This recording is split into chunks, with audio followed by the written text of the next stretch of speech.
بسم اللہ الرحمن الرحیم۔ ایک تابعی کے بارے میں آتا ہے کہ ان کو عیسائی بادشاہ نے قید کروا دیا۔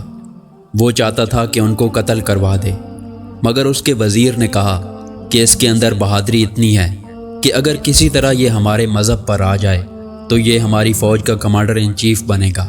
ایسا بندہ آپ کو کہیں نہیں مل سکتا۔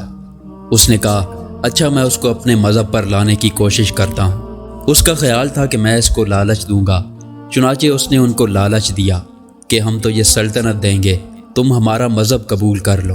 مگر انہوں نے کوئی توجہ نہ دی۔ جب انہوں نے کوئی توجہ ہی نہ دی تو وہ پریشانی کے عالم میں بیٹھا سوچ رہا تھا۔ اس دوران اس کی نوجوان بیٹی نے پوچھا، ابا جان آپ کیوں پریشان بیٹھے ہیں؟ اس نے کہا کہ بیٹی یہ معاملہ ہے۔ وہ کہنے لگی، ابا جان آپ مجھے اجازت دیں، میں اس کو راستے پر لاتی ہوں۔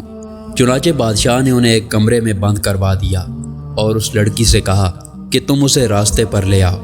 اب وہ لڑکی اس کے لیے کھانا لاتی اور بن سنور کر سامنے آتی۔ اس کا یہ سب کچھ کرنے کا مقصد انہیں اپنی طرف مائل کرنا تھا۔ وہ لڑکی اس طرح 40 دن تک کوشش کرتی رہی، مگر انہوں نے اسے آنکھ اٹھا کر بھی نہ دیکھا۔ 40 دن گزرنے کے بعد وہ ان سے کہنے لگی کہ آپ کیسے انسان ہیں؟ دنیا کا ہر مرد عورت کی طرف متوجہ ہوتا ہے، اور میں اس قدر خوبصورت ہوں کہ ہزاروں میں سے کوئی ایک بھی ایسی نہیں، اور میں تمہارے لیے روزانہ بن سنور کر آتی رہی، مگر تم نے تو کبھی آنکھ اٹھا کر بھی نہیں دیکھا۔ اس کی کیا وجہ ہے؟ تو مرد نہیں ہے کیا؟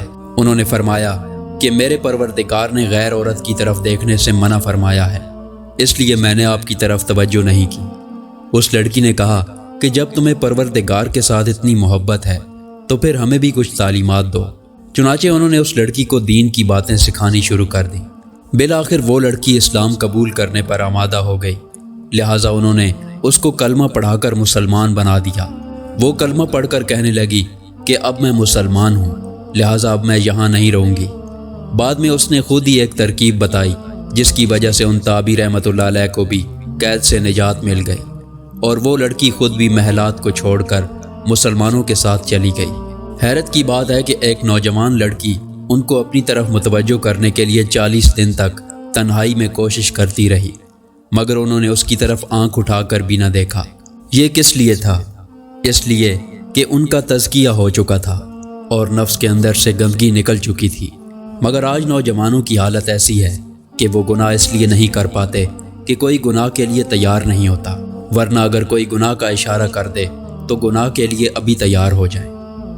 اس قسم کی مزید ویڈیو دیکھنے کے لیے ہمارے چینل کو سبسکرائب کریں۔ شکریہ۔